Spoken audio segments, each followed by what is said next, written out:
भाई ये कार्ड पे मैंने राशन मुफ्त मिलेगा के? अरे ना बाबू जी, मुफ्त में कुछ नहीं मिलेगा।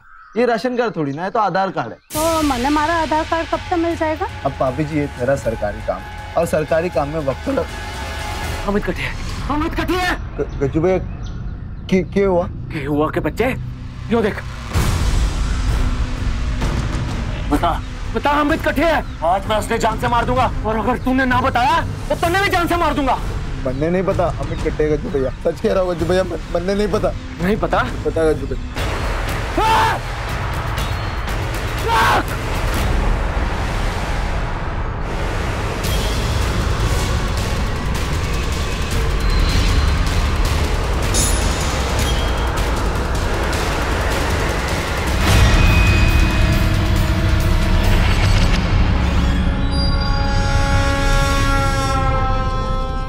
पवन का बच्चे कटे तो पवन कटे, आज तन्ने जान से मार दूंगा मैं।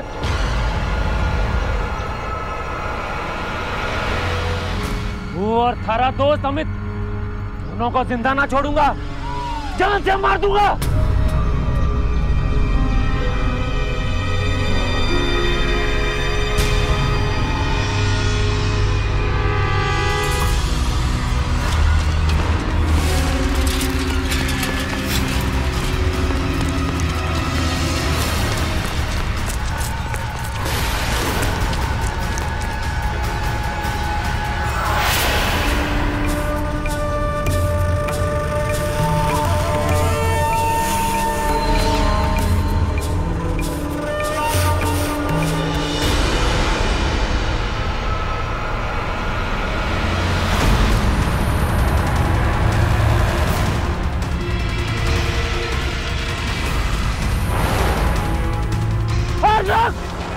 तुम दोनों को जिंदा नहीं छोड़ूंगा मैं।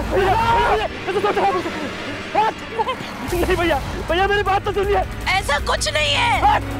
मैं गलत समझ रहा हूँ। मैं अब तू मैंने समझाएगी क्या सही है क्या गलत। इसने कुछ नहीं किया, ये निर्दोष है। ऑनर किलिंग, सुना होगा आपने इस शब्द को। समाज और रिश्ते को कलंकित करने वाली ये एक ऐसी हत्या है जिसे लोग अपनी झूठी शान के लिए अंजाम देते हैं और अपनों की ही जान के प्यासे हो जाते हैं।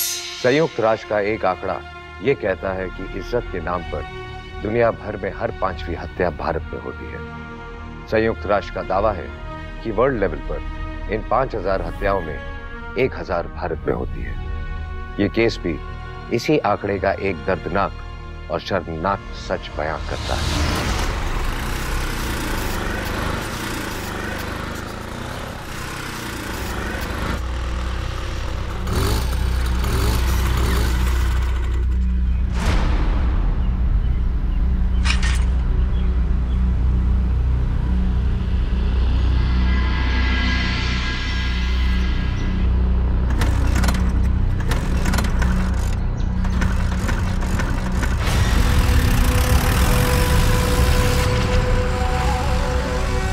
हाँ हाँ सही है। अरे हाँ बोल दिया ना तने, कम भाषा में ज्यादा बात समझ जा कर।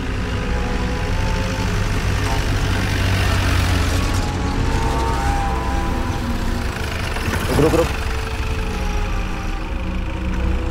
अंतारा से बाद में बात करता हूँ।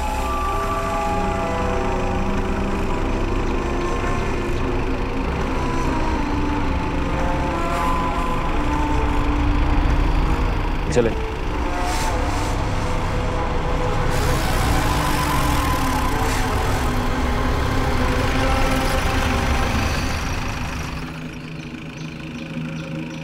अरे गजेंद्र भैया आप? अरे मैं तो अठे ही हूँ, तू अठे क्या कर रही है बधू? खाकी ने बताया नहीं आपको? के? यही कि थारे गांव की तहसील में हमारा ट्रांसफर हुआ है। ये तो बहुत बढ़िया बात है। अच्छा भैया, वो सीमा के बच्चे मौसी के घर पे वापस आई कि नहीं? मौसी के घर पे? हाँ, काकी ने फोन पे बताया था कि सीमा मौसी के घर गई है। हाँ हाँ हाँ, वो क्या है कि मैं 2 महीने के लिए पंजाब गया था ना, तो मैंने बेरा नहीं जाता। अरे पर मैंने न्यू बता, इत खड़े की कर रही है तू? भैया ये स्कूटी खराब होगी बीच में। अरे स्कूटी ने मार गोली, तुम्हारी गाड़ी में बैठ, मेरी स्कूटी पहुंच जाएगी ऑफिस। चला आजा आजा। चल बैठ। अच्छा हुआ भैया आप आ गए, वरना इस स्कूटी के चक्कर में ना आज पहले दिन ही ऑफिस लेट पहुंचती। अरे तू क्यों टेंशन ले रही है हमारे, चल भाई। और बता, शहर में सब बढ़िया? सब एकदम बढ़िया।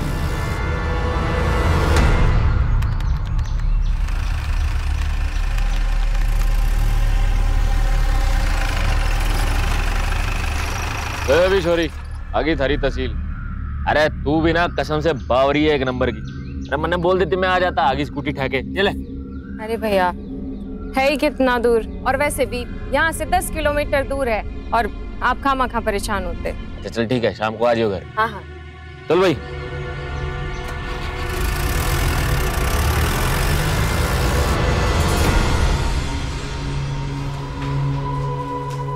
मैडम जी, आपको इस आदमी के साथ नहीं आना चाहिए था, बहुत ही खतरनाक आदमी है यो। क्यों, ऐसा क्या किया उन्होंने? किसको मार डाला उन्होंने? ये तो पता नहीं मैडम, लेकिन जिस दिन ये हुआ था उस दिन से इसकी बहन सीमा और इसका चचेरा भाई अमित दोनों गायब हैं। सीमा और अमित गायब? जी हाँ मैडम, आप ऑफिस में नई आई है ना, तो मुझे लगा कि आपको वज्जू के बारे में सब कुछ पता होना चाहिए। लेकिन मैडम प्लीज़ आप किसी को मत बताइएगा कि मैंने आपको गज्जू के बारे में बताया है।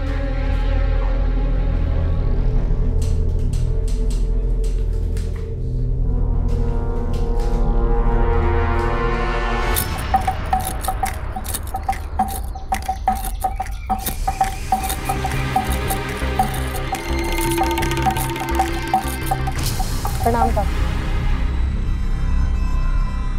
जीती रहे।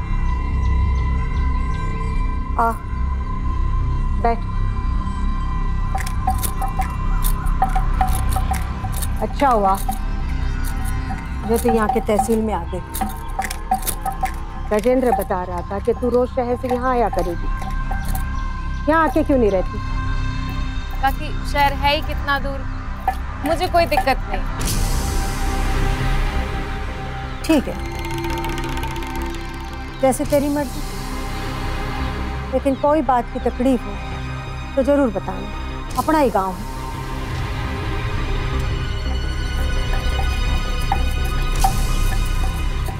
अरे भाभी कैसे हो? अच्छी हो? लस्सी दे इसने।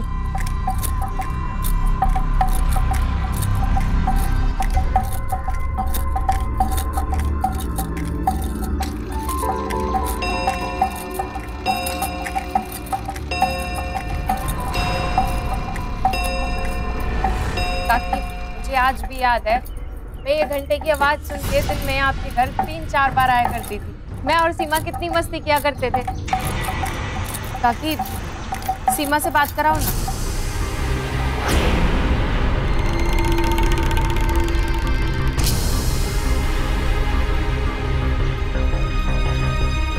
गजेंद्र फोन लगा अपनी मौसी ने।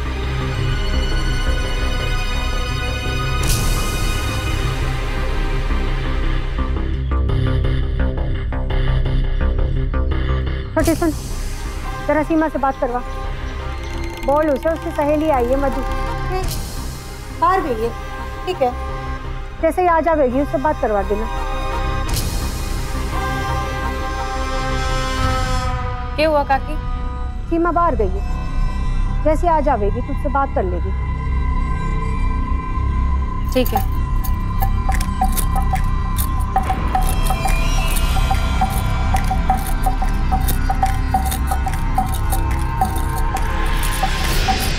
ये देख रही है छोरी? अमित से दिखाई नहीं दे रहा है, वो भी सीमा के साथ बाहर गया है क्या? नाम मत लेना उसका हमारे सामने। नमक हराम था, जिस थाली में खाया उसी में छेद कर गया। क्या हुआ काकी? बस फिर इससे पहले कि हमारा दिमाग खराब हो जाए, इस बात को यहीं दफन कर दो। लस्सी पी।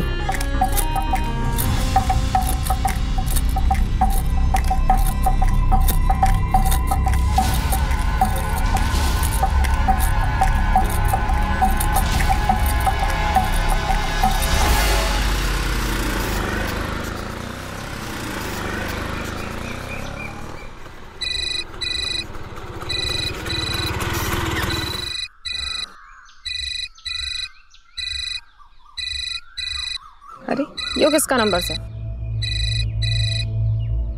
हेलो। अरे मधु, मैं सीमा बोल रही हूँ। अरे सीमा की बच्ची, कित है तू और कैसी है? और यो किसका नंबर से?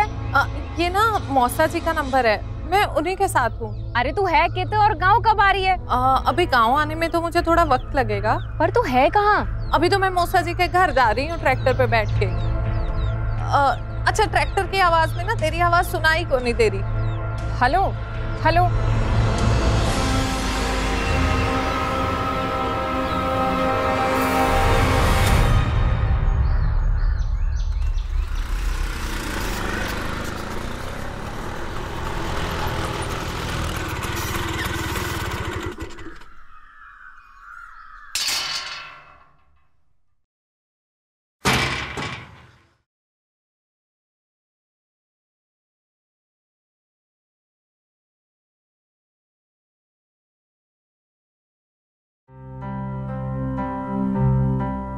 आ गई तू छुरी? कैसा रहा तेरा पहला दिन ऑफिस में? ठीक था। पता है माँ, रामवती काकी से मिली थी आज मैं। अच्छा माँ, काकी की बहन प्रतापपुर में रहती है क्या? हाँ, क्यों? अपना भी कोई रिश्तेदार रहता है क्या वहाँ पे माँ? हाँ हाँ, तेरे मामा का छोरा रहता है ना वहाँ पे। अच्छा माँ, उनके घर पे फोन करके जरा बातों में पूछो सीमा मौसी के घर आई कि ना आई। ये जान के तू क्या करेगी? पता नहीं माँ, मुझे ऐसा क्यों लग रहा है कि सीमा किसी तो मुसीबत में है। काकी या फिर गज्जू भैया ने कुछ तो उसके साथ गलत किया है।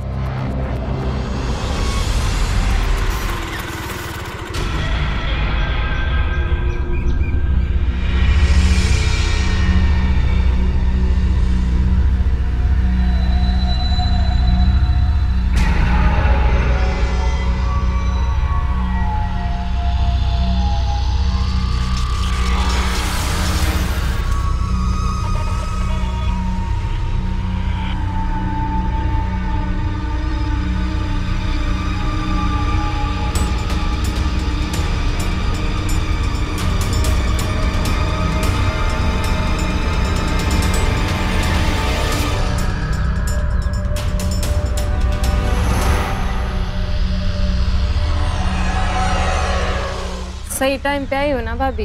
वो क्या है ना कि इस टाइम पे गज्जू भैया और काकी घर पे नहीं रहते ना। तो क्यों? क्या बात है मधु?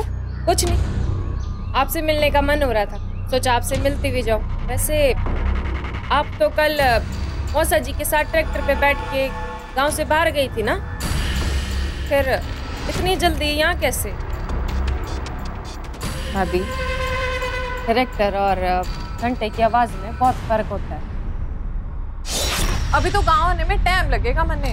अब वो क्या है ना, मैं मौसा जी के साथ ट्रैक्टर पे बैठ के उनके घर जा रही हूँ।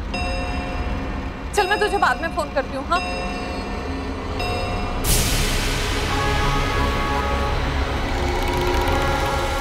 मुझे पता है आप ही सीमा बन के मुझसे बात कर रही थी, और मुझे ये भी पता है कि सीमा अपनी मौसी के घर नहीं है। देखो भाभी, मैंने मौसी के घर पे भी पता लगा लिया है, पर सीमा वहां भी नहीं गई। आखिर सीमा है कहाँ? बता दो, वरना मुझे पुलिस को बताना पड़ेगा फिर। पुलिस? देख मधु, मन ने सिर्फ ये पता है कि सीमा उस दिन रोते हुए बाहर गई थी, और उसके पीछे अमित भी बाहर गया था, और उन दोनों के पीछे तेरे भैया तलवार लेके बाहर गए थे। आखिर ऐसा क्या हुआ था उस दिन? गज्जू भैया क्यों मारना चाहते थे अमित को? देख मधु, इस घर में बहू बेटियों की इतनी जरूरत नहीं है कि वो घर के मामलों में दखल दे सके, और मन्ने इसके सिवा कुछ भी नहीं पता। आखिर किसी को तो पता होगा कि गज्जू भैया उन दोनों को क्यों मारना चाहते थे। अब ये तो अमित बता सके, या फिर उसका दोस्त पवन। पवन? ये पवन कौन है? पवन अमित का दोस्त है, कुछ दिन के लिए हमारे घर रहने आया था। काकी, ये मेरा दोस्त है पवन। जी नमस्ते अम्मा जी। काकी, इसे शहर से बुलाया गया है अपने गांव के लोगों का आधार कार्ड बनाने के लिए। अभी कुछ दिन ये गांव में ही रहने वाला है, तो क्या ये हमारे साथ रह सकता है? बहू, अमित के बराबर वाले कमरे को साफ करवा दे। आज से छोरा वहीं रुकेगा। काकी, अब सच में बड़ी दरिया दिल है। अगर माँ होती ना। माँ बाप नहीं है थारे, अनाथ है तू, इसीलिए तो पाल रही है। देख छोरे, बहू बेटी का घर से नजरें झुका के चल। अगर नजरें घुमाने की कोशिश की ना तो 1 मिनट नहीं लगेगा, आंखें निकाल के हाथों में दे दूंगी। जी अम्मा। अभी कहाँ रहता है पवन, आप जानती हैं?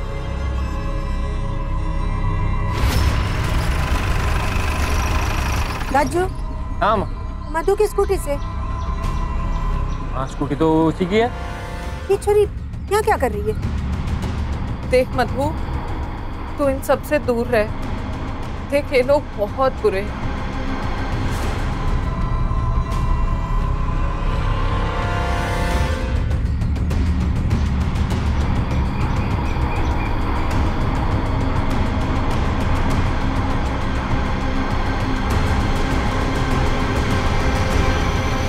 भाभी, आप चिंता मत करो, बस मुझे पवन का एड्रेस दे दो। देख, पूरा एड्रेस तो मैंने ना पता, पर हाँ इतना पता है कि वो सोनीपत में पंजाबी बाग में रहता है।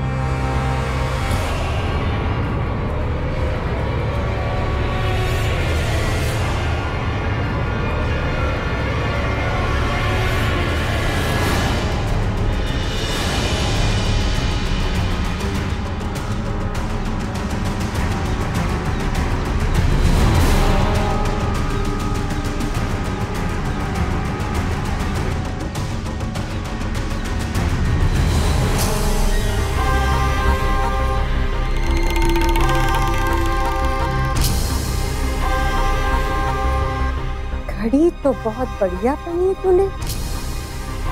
घर में बहू को अकेला पाके सीमा की पूछताछ कर रही है तू। कहा था ना मैंने, सीमा की तलाश में ज्यादा बावड़ी ना बन तू। ये हो गया काकी, क्यों ये खेल खेल रही हो हमारे साथ? सीमा के नाम पे भाभी से फोन कराया, आखिर सीमा है कहाँ? शादी कर दी हमने उसकी, शहर में वो अपने पति के साथ खुश है और कुछ। इसीलिए अब ये फालतू की पंचायत करना छोड़ दे तू। पर हमारी बचपन की सहेली है सीमा, एक बार तो हमारी को उससे मिलवा दो। अपनी बेटी से ज्यादा माना है मैंने तुझे, इसीलिए सिर्फ समझा रही हूँ। पानी में रह के मगर से बैर नहीं करते। इससे पहले कि मेरे हाथों से कुछ हो जाए, निकल ले तू। एक बार मिल। नहीं ना देता तने, जब निकल गया यहाँ से।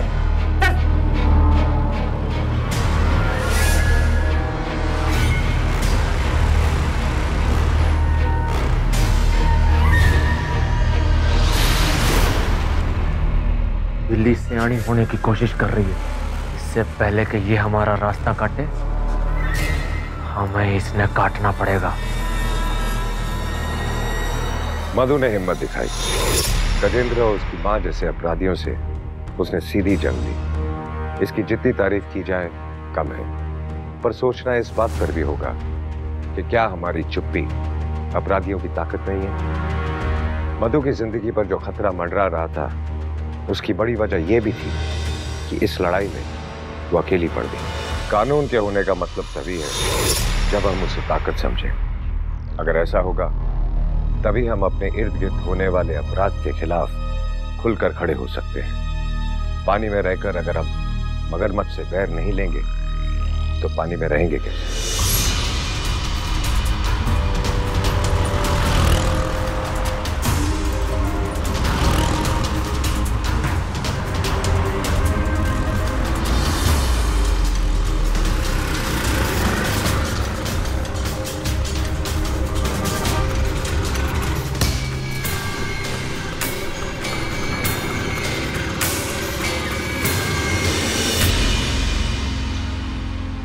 भाई साहब, ये पवन इधर ही रहता है क्या? जो आधार कार्ड बनावे है? हाँ हाँ, वही वही। यो घर है। शुक्रिया।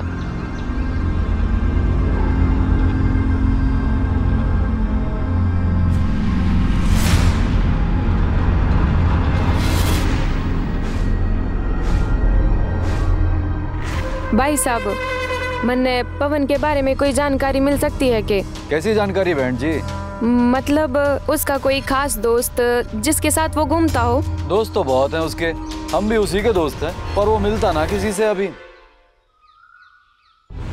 मतलब यो बहन जी, पिछले 2 महीने से अपने घर में बंद रहे 24 घंटे, पता नहीं किससे डरे।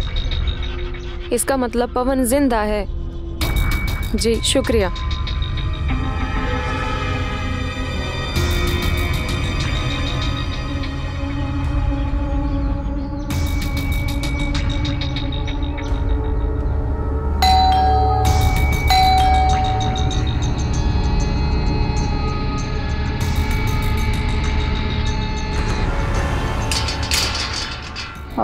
जी नमस्ते।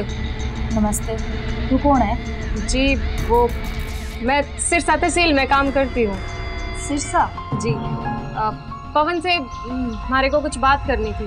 बेटा मैंने खुद न पता है, 2 महीने से इसकी कोई खबर ही ना है। सिरसा तहसील ही गया था, वापस ही ना आया। अब मुझे पता है आंटी जी, पवन अंदर ही है। बस एक बार मैंने पता है, क्यों दिमाग खराब करे है? आंटी एक बार मेरी बात तो सुनिए आंटी जी। पवन से मुझे बात करनी please aunty ji. Pawan aunty हमारे को पता है कि पवन अंदर ही है। एक बार मेरी बात तो सुनिए। पवन देखो, एक बार मुझसे बात करो।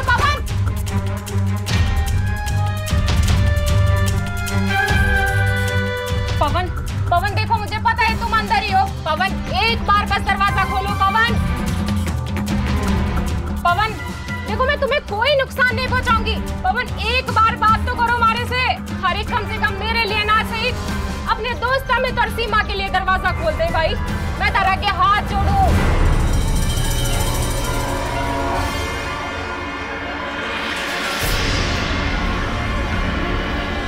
देख, तन्ने को पहले भी बता चुका हूँ, मन्ने नहीं पता अमित और सीमा कहाँ गए। तो गज्जू भैया क्यों मारना चाहते थे उन दोनों को? बताएगा कुछ? अरे अफेयर चल रहा था उन दोनों का। क्या? हाँ, अफेयर चल रहा था उन दोनों का। ये बात सीमा के भाई गज्जू को पता चल चुकी थी। नहीं, ऐसा नहीं हो सकता। अमित सीमा का चचेरा भाई है, बचपन से जानती हूँ उन दोनों को। ऐसे नहीं हो सकता। अरे मन ने अपने आंखों से खुद देखा है उन दोनों को।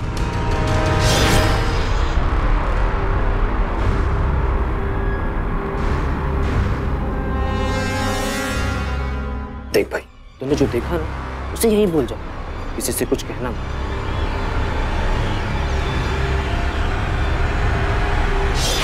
और ऐसी बातें ना छुपाई नहीं छुपती। गज्जू भैया को भी सब पता चल गया था। पर गज्जू भैया जब अमित को मारने के लिए ढूंढ रहे थे तब तू कहाँ था? मैं खुद बहुत घबरा गया था और उस गज्जू के सर पर खून सवार था। मैं बस अपनी जान बचा के यहाँ वहाँ भाग रहा था। पर जब तूने कुछ किया ही नहीं है तो फिर यूं डर डर के क्यों रह रहा है? चल मेरे साथ चल पुलिस स्टेशन, पुलिस में सब कुछ सच बता दे। नहीं, चल। वो गज्जू पागल है, उसके सर पर खून सवार है, मार देगा वो मुझे। तो डर क्यों रहा है? मेरे साथ चल। तू जा यहाँ से। मेरी बात अरे तो कहाँ ना जा यहाँ से।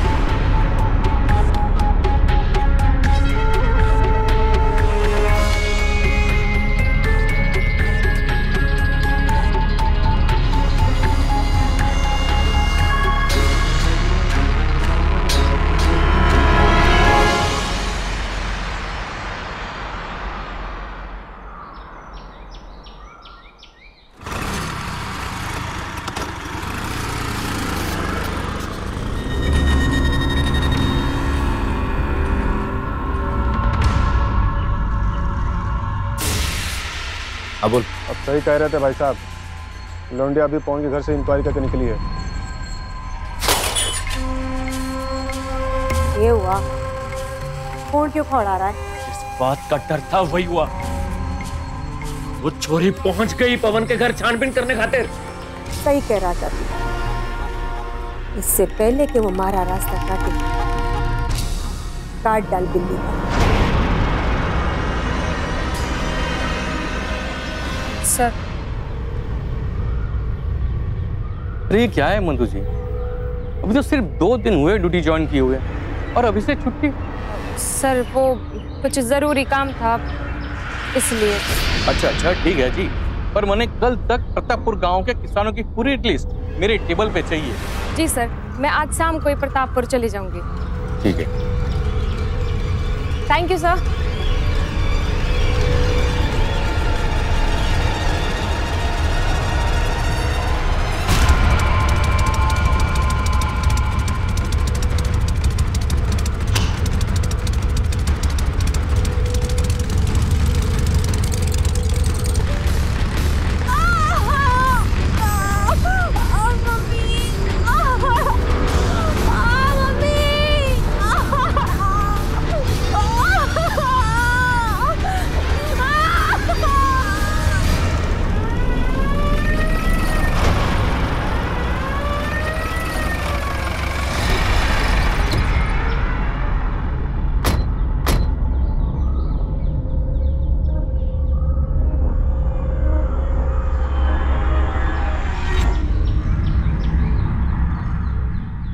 सर पे वार करने के लिए बोला था, किस्मत अच्छी चोरी की, बच गई।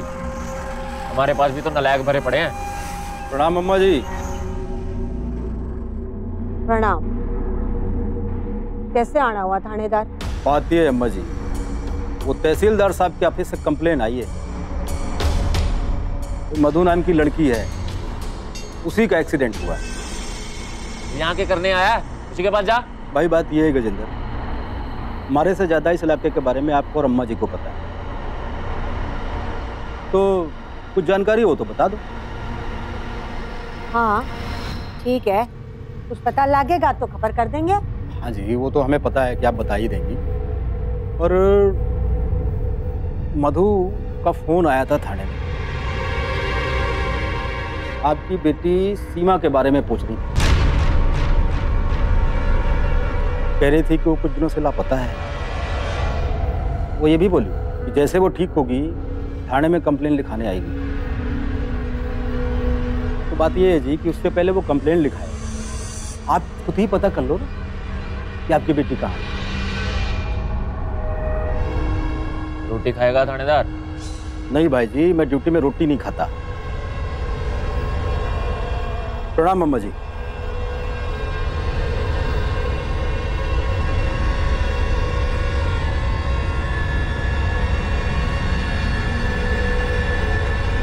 यो छोरी ऐसे मानने वालों में से ना है, इसका कुछ ना कुछ करना पड़ेगा अम्मा, बता रहा हूं। अब अपने भविष्य के लिए इस मधु की आहुति देने का भी टाइम आ गया है।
हामिद?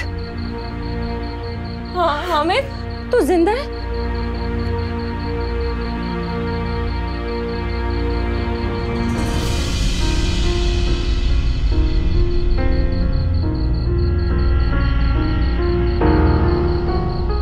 बड़ी मुश्किल से जान बचाते हुए छुप रहा हूँ, इससे पहले कि गज्जू भाई सीमा की तरह आपको भी मार दे। अब चले जाइए यहाँ से। गज्जू भैया ने सीमा को मार दिया? हाँ, बड़ी बेरहमी से। क्या हुआ था सीमा के साथ? क्या तेरा सच में सीमा? नहीं, ऐसा कुछ नहीं था।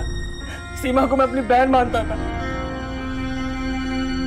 फिर ये सब कैसे हुआ? ये सब उस पवन का किया था राय। गंदी नजर थी उसकी। उसकी गलत नजर को मैं पहचान नहीं पाया। हमेशा लैपटॉप सिखाने के बहाने सीमा के कमरे में जाया करता था।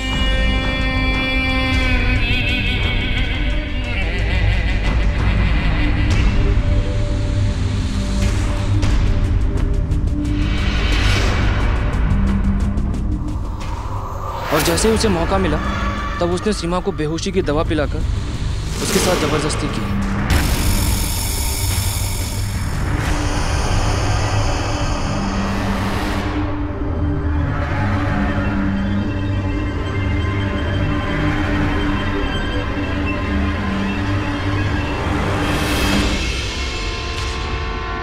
पवन सीमा नहीं, सीमा पवन नहीं, सीमा सीमा क्या हुआ?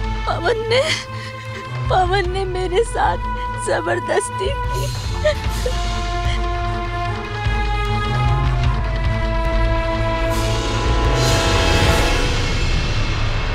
पवन पवन रुक। तेरी तो सीमा के साथ ठीक है। तू क्या बोल? देख अपन मुझसे ऊंची आवाज में बात मत कर। नहीं तो क्या करेगा तू? वीडियो है मेरे पास। मैंने सीमा के साथ जो हरकत की है ना, उसकी वीडियो भी बनाई है।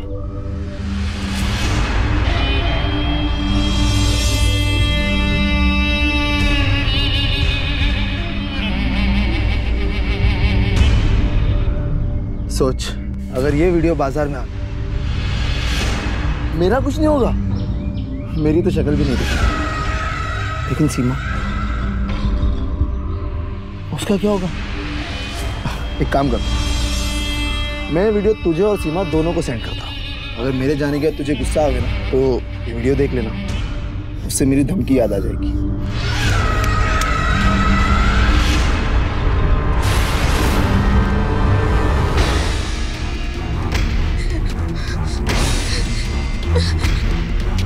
मुझे बहुत डर लग रहा है। ये किसी ने देख लिया तो मैं क्या करूं? भैया मैं क्या करूं? कुछ करता हूँ। मैं नहीं रह सकती ऐसे, मैं नहीं रह सकती ऐसे। सीमा सीमा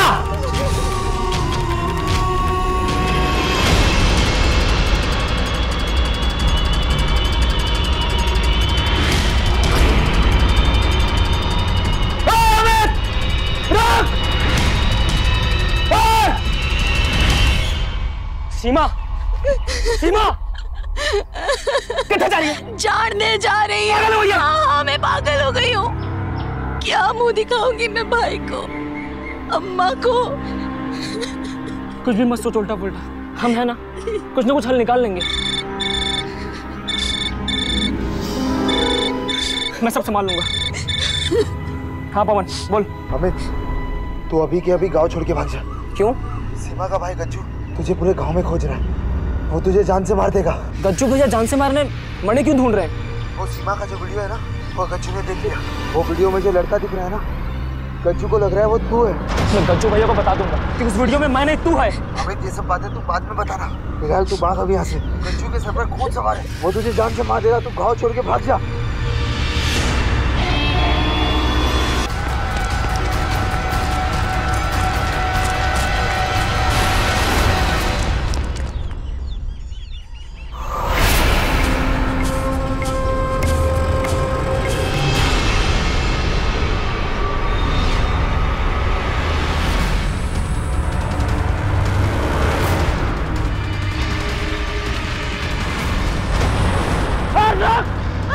तुम दोनों को जिंदा नहीं छोड़ूंगा मैं। भैया मैं तो सोच रहा हूँ। नहीं भैया, भैया मेरी बात तो सुनिए। रिश्तों में रंग बदलता है। मेरे चाचा का लड़का होके मेरी बहन के साथ नहीं भैया। आप गलत समझ रहे हैं, ऐसा कुछ नहीं है। मैं गलत समझ रहा हूँ। सबसे बड़ी पापी तो तू है, तो तन्ने ही मरना पड़ेगा। सीमा गज्जू भैया को सब सच बताना चाहती थी। उस वीडियो में दिखने वाला लड़का मैं नहीं बल्कि पवन है, लेकिन गज्जू भाई ने उसकी एक बात नहीं सुनी और मार डाला उससे। मुझे कुछ समझ नहीं आ रहा था मैं क्या करूं। डर के मारे वहां से भाग गया। उसका मतलब पवन ने जो भी कुछ मुझे बताया था सब गलत बताया, और वो गज्जू ऐसा भाई है, वो अपनी बहन की गलती जाने बिना उसने उसे मार।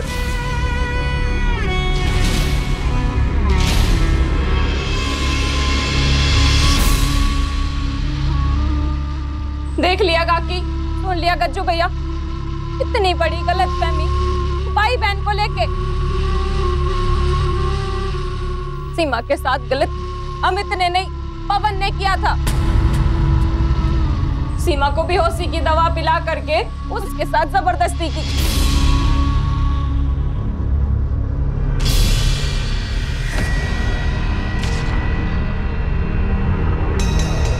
तू जो कह रहा है सच है? काकी, आपको हमेशा माँ से ऊंचा दर्जा दिया है और सीमा को बहन मारा है, लेकिन उस दिन गज्जू भैया ने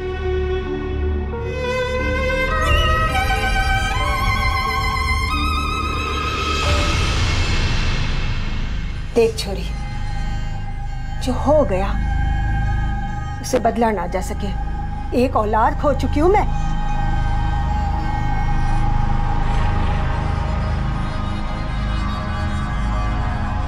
एक दूजे की कुर्बानी ना दे सकूं, तेरी बेवकूफी की वजह से हमारी जिंदगी ना बदल जाए, उसके लिए तुम तीनों ने मरना होगा। क्या देख रहा है? खत्म कर दो तीनों ने।